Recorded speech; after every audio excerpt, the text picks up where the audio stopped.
ថ្វាយបង្គំណាព្រះករុណាគ្រប់ព្រះអង្គជាទីសក្ការៈខ្ពង់ខ្ពស់ជ្រាបសួរពុកម៉ែបងប្អូនពុទ្ធបរិស័ទជាទីស្រឡាញ់រាប់អាននេះគឺជាសកម្មភាពណាសាមណសិស្សនិមន្តប្រឡងចូល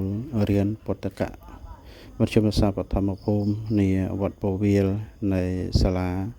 ពុទ្ធកៈវិទ្យាល័យអង្គធួងខេត្តបាត់ដំបងយើងហើយឃើញថាព្រះអង្គយកចិត្តទុកដាក់ប្រឹងប្រែងអស់ហាតសង្វាតក្នុងការធ្វើលំហាត់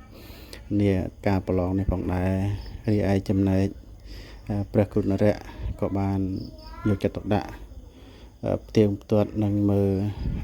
ឲ្យបានល្អត្រឹមត្រូវសម្រាប់សាមណសិស្សនិមន្តប្រឡងក្រែងលោមានសំណួរឬក៏មានចម្លើយຕົកត្នេះត្នោះអីជាដើមណាហើយឃើញថារីករាយជ្រះថ្លាណាស់ទៀតហ្នឹងហើយសូម